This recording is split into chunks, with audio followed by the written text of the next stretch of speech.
kita mulai.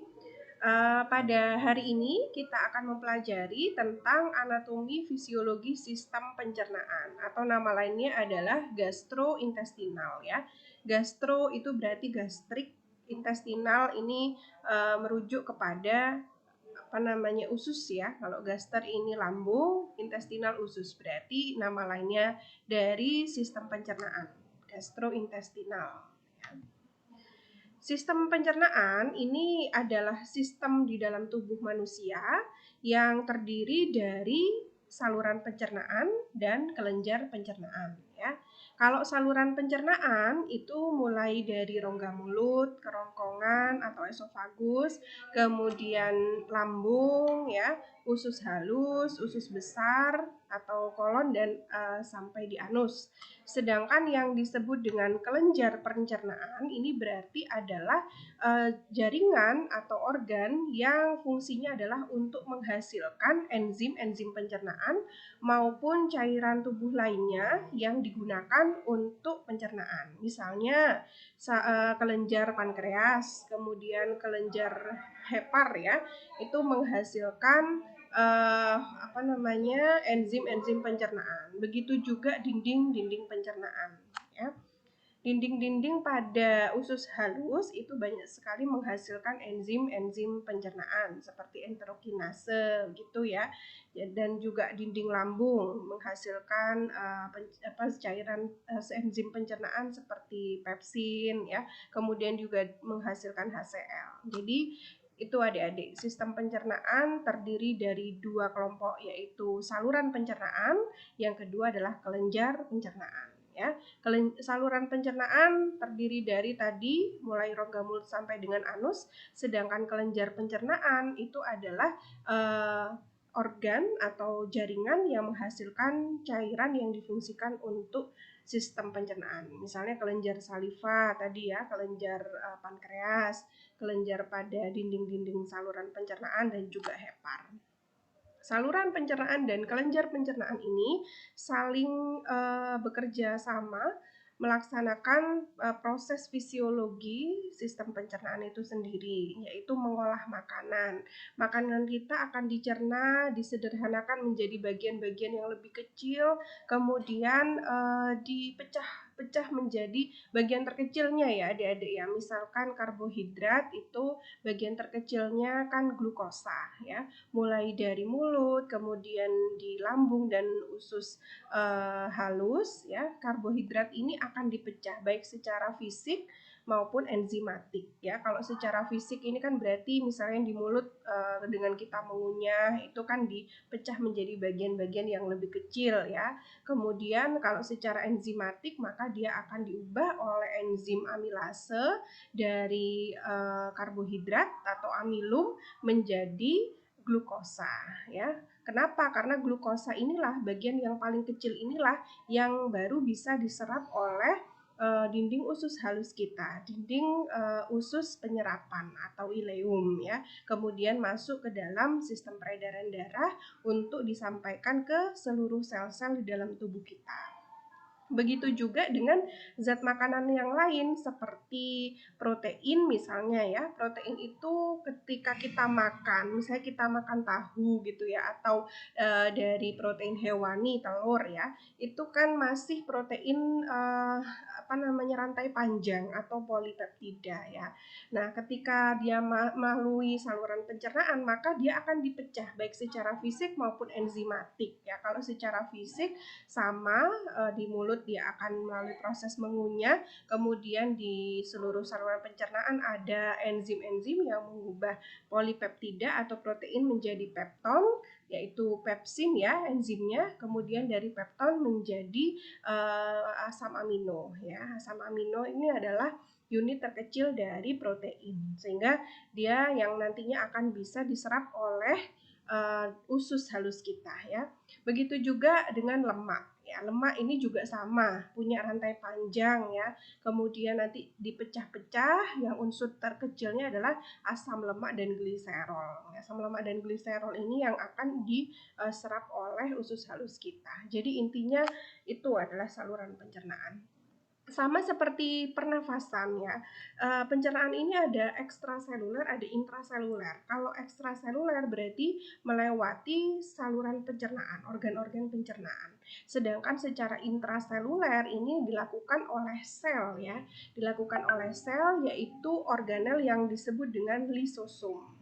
Lisosom ini dia memiliki enzim yang disebut dengan enzim proteolitik yang nantinya dia juga akan memecah makanan menjadi zat-zat yang lebih sederhana atau diubah menjadi zat lain di dalam sel ya. Ini yang saya jelaskan tadi, ada pencernaan ekstraseluler melewati saluran pencernaan, dan intraseluler ini yang terjadi di dalam sel.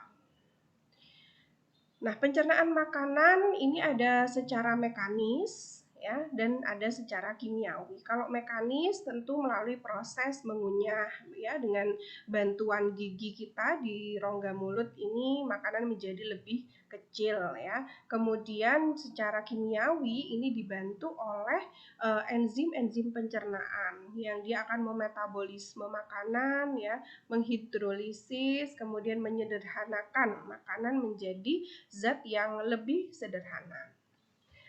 Organ pencernaan itu mulai dari rongga mulut, kemudian kerongkongan atau nama lainnya adalah esofagus ya.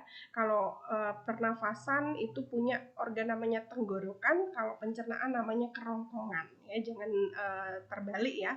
Kalau kerongkongan ini letaknya di bagian belakang ya. Kalau di leher kita ada dua saluran, di depan adalah saluran pernafasan yaitu tenggorokan, di belakang adalah saluran pencernaan atau kerongkongan. Setelah esofagus ada lambung, nama lainnya adalah ventriculus ya, ventriculus. Kemudian usus halus atau intestin. Usus halus ini dibagi menjadi 3 bagian ya, nanti kita akan bahas. Kemudian setelah usus halus ada yang namanya umbai cacing ya adik-adik ya. Jadi kalau kita kenalnya ini ada usus buntu ya. Ini sebetulnya adalah umbai cacing atau nama lainnya adalah appendix. Lalu ada usus besar ya, usus besar ini juga dibagi menjadi 3 berdasarkan posisinya, ada yang naik, ada yang mendatar, ada yang menurun. Lalu terakhir adalah anus ya. Ini yang dikatakan saluran pencernaan karena berupa saluran atau seperti selang ya, selang yang dilewati makanan begitu. Nah, bagian yang dilewati makanan, rongga tersebut dinamakan lumen ya, Adik-adik.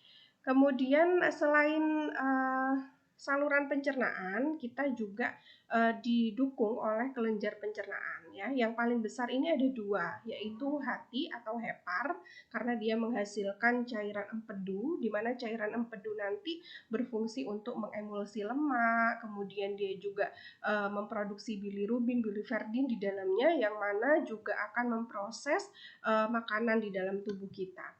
Selain itu ada kelenjar yang besar lainnya yaitu pankreas. Pankreas ini selain menghasilkan hormon, insulin dan glukagon, dia juga ternyata menghasilkan enzim-enzim pencernaan juga ya. Selain menghasilkan hormon, dia juga menghasilkan enzim. Nah, selain 2 organ ini, kelenjar pencernaan tidak hanya 2 ini ya adik-adik. Di rongga mulut juga ada kelenjar saliva. Kemudian di lambung ada kelenjar-kelenjar yang menghasilkan misalnya HCl, enzim-enzim pencernaan begitu ya. Hampir di seluruh sepanjang saluran pencernaan ini ada kelenjar pencernaan. Cuma yang besar ini ada pankreas dan hepar atau hati. Rongga mulut ini adalah bagian-bagiannya ya. Langit-langit mulut ini disebut dengan palatum, Adik-adik. Kemudian ada juga tonsil, tonsil atau kita kenalnya dengan amandel ya Adik-adik. Ini di persimpangan antara rongga mulut dengan kerongkongan, di mana ketika terjadi infeksi maka tonsil ini akan mengalami peradangan ya. Yang kita sebut dengan amandel itu merupakan peradangan pada tonsil. Lalu ada uvula ya, uvula ini bagian yang menjorok. Mungkin adik-adik kalau membuka mulut ya, di sini akan kelihatan uvula. Lalu lidah, kemudian ini adalah gusi, lalu oris ya, oris itu bagian bawah dari gusi ya yang menopang gigi kita ya. Kemudian ini adalah gigi. Nah, di dalam rongga mulut ini terjadi pencernaan mekanis dan kimiawi, di mana yang mekanis ini didukung oleh gigi, ya, lidah, karena lidah fungsinya nanti selain indera perasa juga dia membolak-balikan makanan, serta kelenjar ludah yang di dalamnya mengandung air ludah atau saliva, ada enzim-enzim pencernaan seperti amilase. Selain itu juga ada ini adik-adik enzim proteolitik seperti lisozim yang fungsinya adalah untuk melisiskan dinding-dinding bakteri, yang mana bakteri itu mungkin saja masuk bersama makanan, ya. Jadi juga sebagai sistem kekebalan tubuh di dalam rongga mulut ini sendiri. Kemudian kita bahas gigi, ya. Gigi ini ada bagian paling atas, ya. Ini gigi kita terbagi menjadi dua bagian besar. Yang pertama mahkota gigi. Ini mahkota gigi yang terlihat di atas gusi, ya, adik-adik. Kemudian yang tertanam ini disebut dengan akar gigi, ya. Di bagian mahkota gigi yang terlihat ini ada bagian terluarnya yaitu email, ya. Email ini biasanya yang kemungkinan ketika kita tidak menggosok gigi dengan baik atau tidak menjaga kebersihan gigi, dia akan ditempeli oleh zat metabolit dari bakteri yang nantinya akan menggerus email ini membentuk karang gigi, ya. Nah, karang gigi ini kalau sudah masuk ke bagian yang lebih dalam, ya, bagian yang lebih dalam ini disebut dengan dentin. Dentin inilah yang banyak mengandung kalsium, ya, strukturnya seperti tulang. Nah, kalau ini tergerus juga dengan adanya tadi zat sisa metabolit dari bakteri, kemudian nanti akan mengelupaskan bagian yang disebut dengan pulpa, ya. Nah, kita masuk ke akar gigi di sini, didahului dengan pulpa. Pulpa itu adalah suatu rongga, adik-adik, yang di dalamnya terdapat pembuluh darah dan juga saraf, ya. Nah, kalau ini lubang gigi kita maka akan terjadi nyilu dan mungkin bisa terjadi infeksi atau peradangan, ya, karena di sini ada pembuluh darahnya juga. Nah, sehingga di situ ada respon imun dari sel-sel darah putih kita, ya. Kemudian ada bagian yang disebut dengan semen. Bagian semen ini dia menopang gigi bagian dalam, ya, termasuk dalam terusan daripada dentin, ya, di sini yang tertanam. Ini disebut dengan semen, strukturnya sama dengan dentin, adik-adik, dia mengandung banyak kalsium, ya. Lalu ada juga ini pembungkusnya yang membatasi gusi dengan semen adalah selaput periodontal, ya. Nah, di sini. Kemudian gigi kita, nah, pada bagian yang dalam akan masuk menyatu dengan saluran pembuluh darah yang lebih besar di sini dan juga syaraf, gitu. Untuk jenis-jenis gigi kita sudah belajar dulu waktu SD, ya, adik-adik, ada gigi seri, gigi taring, dan gigi geraham. Itu istilahnya adalah kalau taring adalah kanin, ya. Kalau untuk gigi geraham ini ada molar. Kalau molar ini bagian depannya dan juga premolar ini sebagai pengunyah. Kalau di gigi seri disebut dengan incisor, ya. Ini bagian gigi bagian atas, ya, rongga langit-langit gigi kita, langit-langit mulut kita disebut dengan palatum tadi. Lalu ada gigi bawah, ya. Nah, kalau dari sumber lain ini disebutkan ada gigi kita terbagi menjadi 3 bagian. Ada mahkota, ada akar gigi, ada leher, ya. Leher gigi inilah yang tertanam pada dalam gusi bagian atas, ya. Kalau yang akar itu yang di bawah gusi, ya. Itu dia.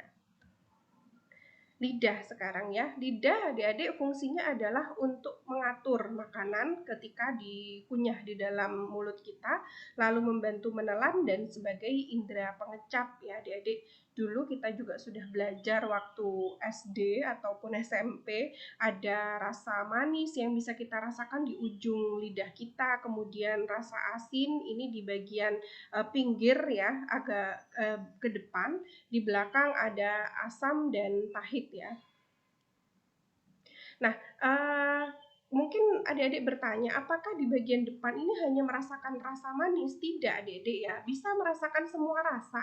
Hanya saja memang yang paling dominan ini adalah pada bagian depan. Seperti itu. Jadi semua bagian di bagian depan ini bisa merasakan semuanya, ya. Cuma yang dominan saja. Nah, kenapa lidah itu kemudian bisa merasakan rasa-rasa ya adik-adik? Karena di situ banyak sekali ujung-ujung syaraf pengecap yang itu terdapat di dalam papila lidah ya. Mungkin adik-adik kalau melihat lidah kita kan ada tonjolan-tonjolan, ini disebut dengan papila ya. Papila itu macamnya ada tiga adik-adik ya, ada circumvallata, ada filiformis ya, ada fungiformis. Kalau filiformis biasanya bentuknya tajam-tajam begitu seperti duri ya, runcing-runcing. Kemudian fungiformis ini seperti jamur adik-adik. Nah, ada bagian yang melebar di bagian atas, kemudian cekung di bagian bawah. Kalau circumvallata ini dia bentuknya membulat gitu ya, dan biasanya terletak di bagian belakang kalau circumvallata. Kalau yang lancip-lancip seperti duri ini biasanya di bagian tepi, sedangkan yang fungiformis yang seperti jamur ini pada bagian tengah. Nah, kalau kita lihat adik-adik di sini misalnya papila circumvallata ya.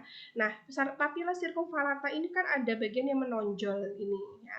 Nah, kalau kita lihat secara lebih besar lagi di sini ada yang namanya taste bud. Taste bud ini adalah nama lain dari ujung syaraf perasa kita ya, disebut dengan taste bud.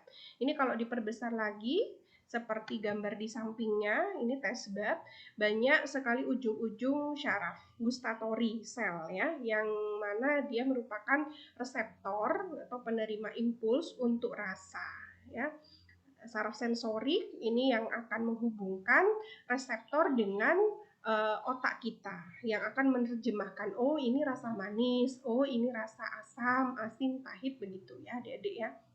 Nah, selain rasa asin, asam, manis, dan pahit, ini juga ada rasa amami ya. Mungkin adik-adik senang sekali nih rasa amami, yaitu rasa untuk MSG adik-adik ya, vetsin ya, micin, generasi micin begitu ya. Rasanya memang gurih-gurih gimana begitu ya. Ini rasa amami. Ternyata ini sebuah penemuan terbaru yang dilakukan oleh profesor Jepang namanya umami ya, namanya profesornya itu adalah umami gitu, sehingga namanya menjadi umami ya, rasa umami atau ada yang menyebutkan amami ya, tapi namanya umami itu berasal dari profesor yang menemukan ya. Rasanya gurih-gurih seperti MSG, memang itu juga ternyata kita punya reseptor itu adik-adik ya. Nah, berikutnya adalah kelenjar ludah ya. Ini kelenjar pencernaan pertama yang ada di dalam sistem pencernaan kita. Jadi kelenjar ludah ini menghasilkan saliva atau ludah ya. Kelenjar ludah kita itu ada 3 adik-adik ya. Ada kelenjar ludah parotid, itu letaknya di pelipis bagian pipi bagian belakang ya, pelipis ya. Ini disebut dengan kelenjar parotis atau kelenjar ludah parotid, kemudian di rahang bawah ya, dan juga di kelenjar lidah bagian bawah ya. Jadi ada 3 bagian, di pelipis, di rahang bagian bawah, dan di bawah lidah.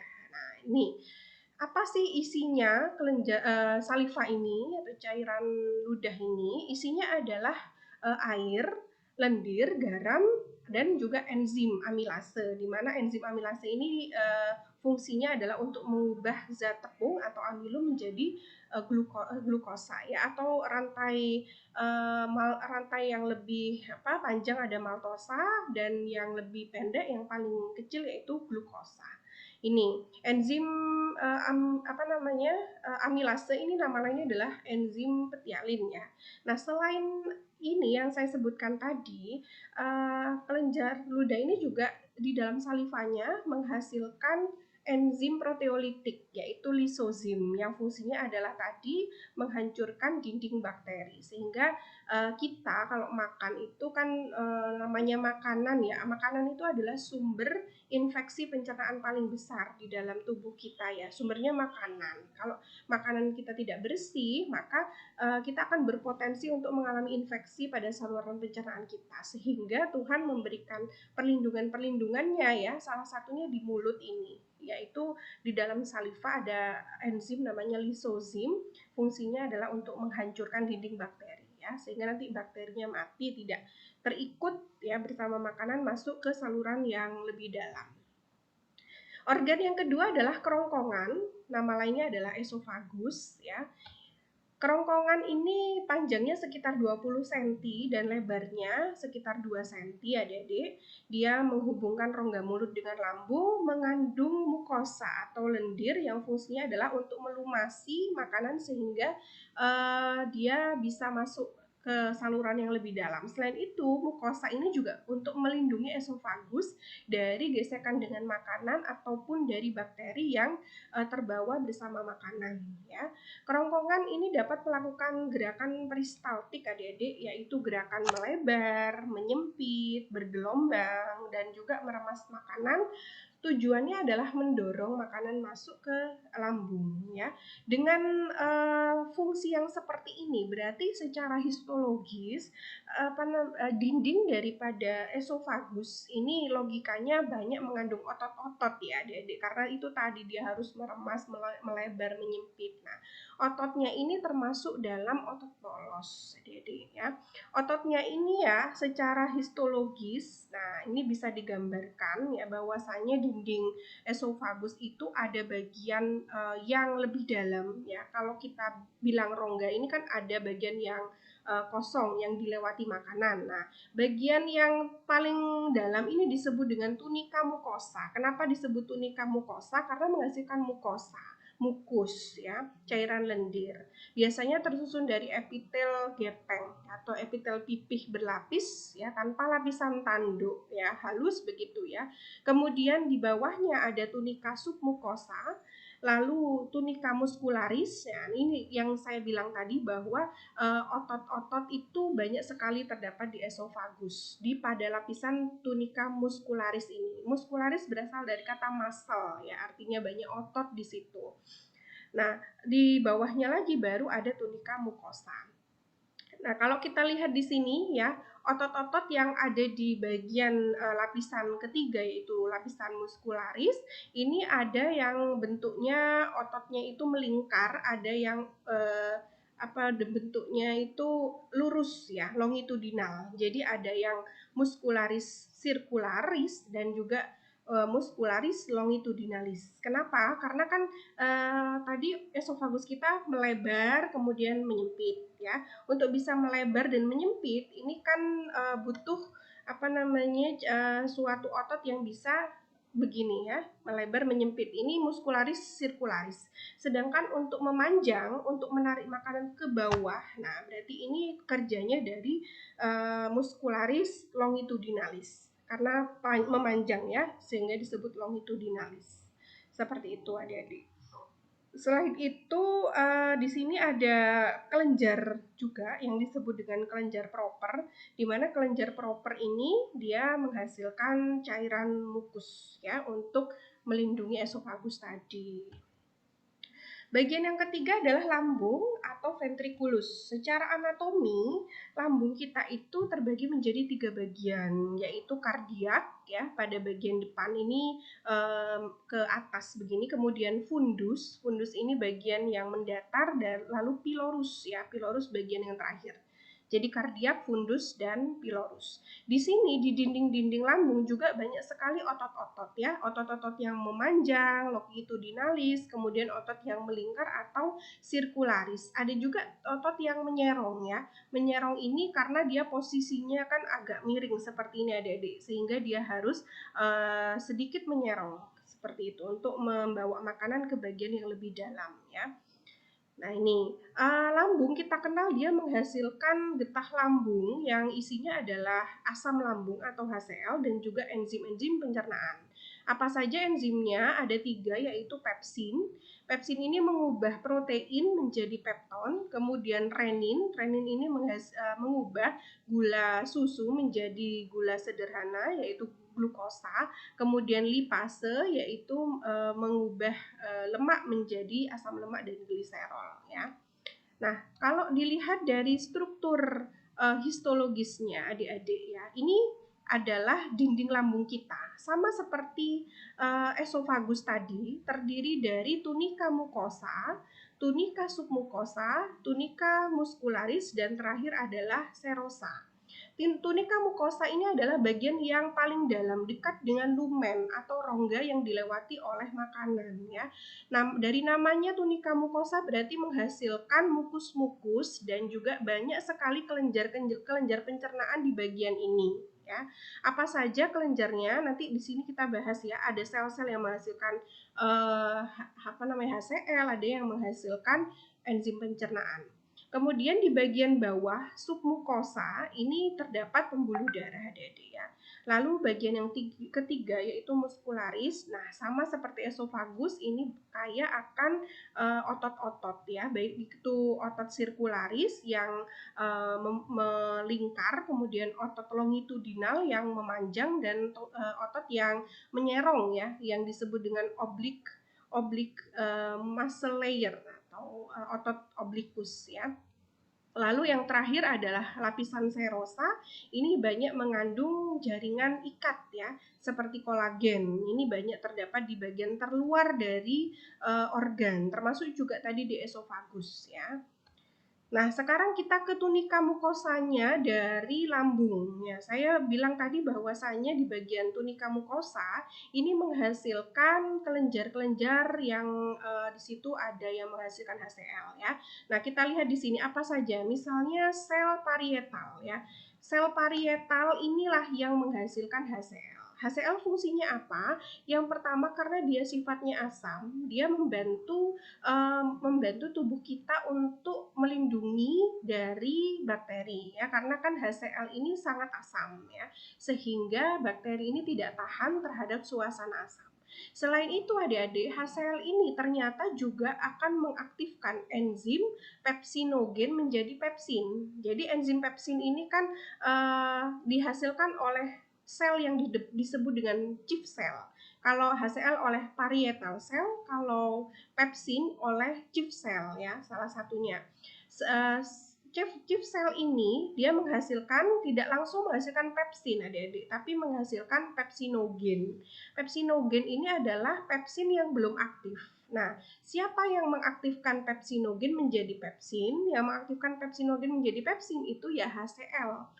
Jadi kalau HCl ini keluar, maka pepsin bisa keluar ya. Tubuh kita ada indikator lapar, itu juga meningkatnya HCl. Nanti HCl ini akan memicu keluarnya enzim-enzim pencernaan lainnya seperti tadi mengaktifkan pepsinogen menjadi pepsin.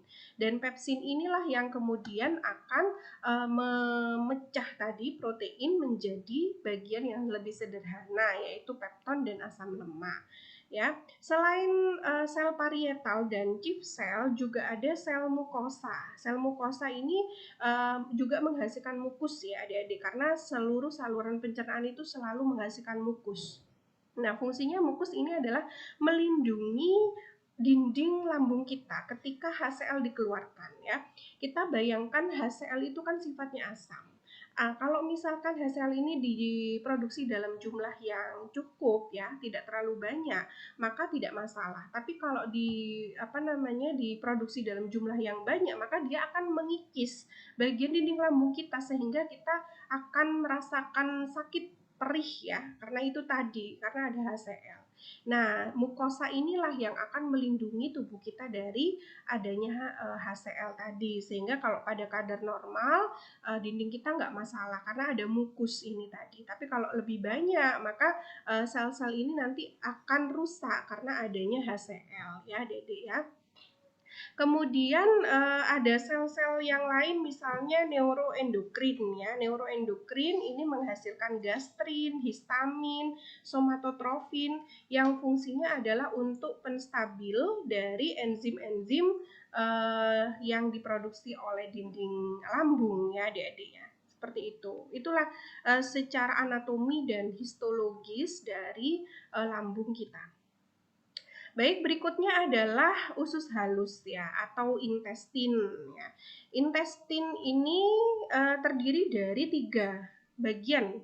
Yang disebut usus 12 jari atau duodenum ini merupakan usus yang terletak langsung di bawah bagian pilorus dari lambung ya.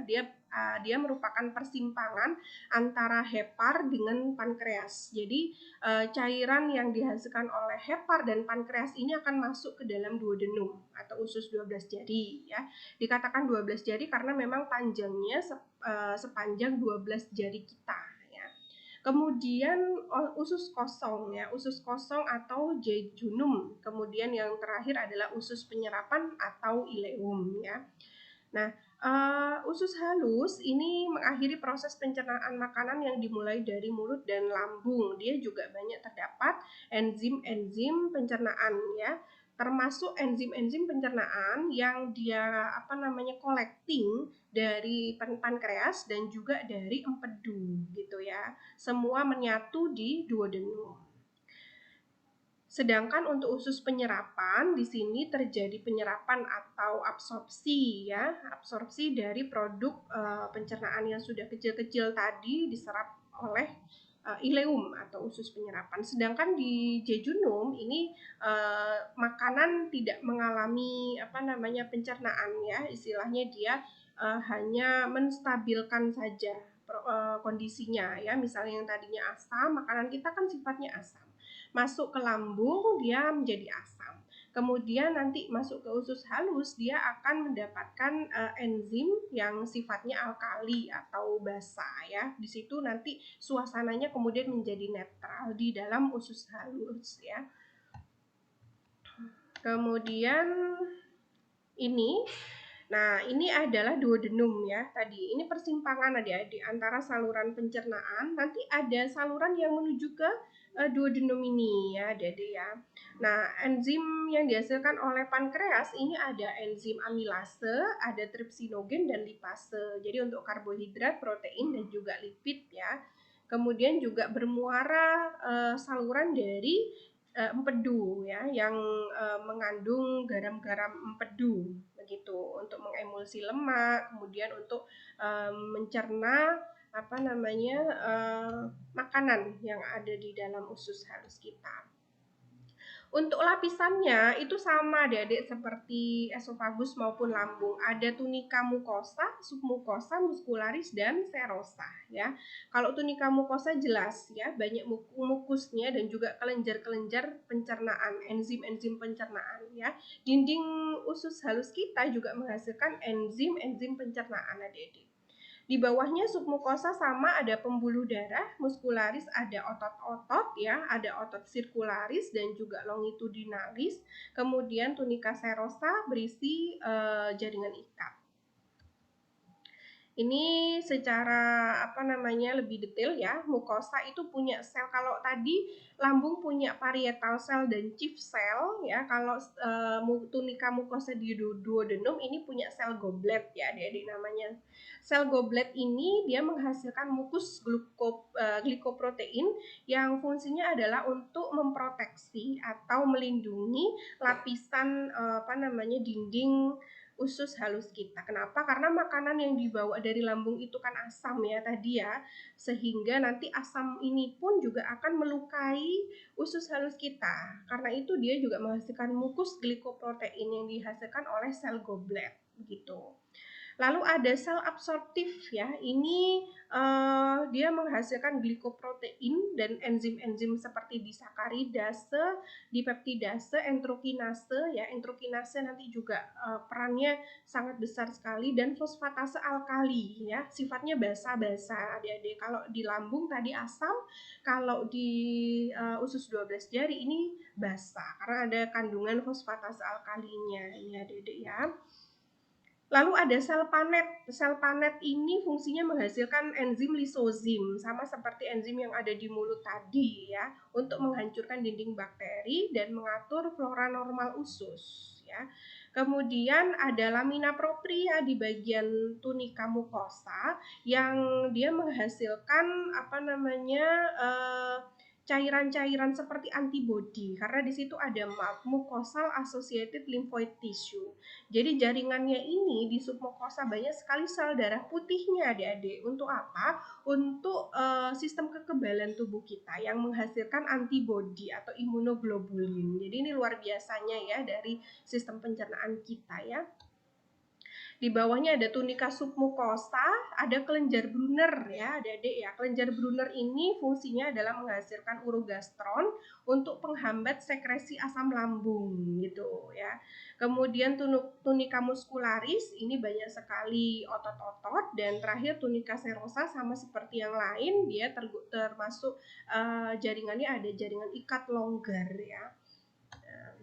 Ini sediaan usus ya. Di sini ada banyak sekali jaringan-jaringan yang saya sebutkan tadi, misalnya sel panet tadi ya, yang menghasilkan simogen ya.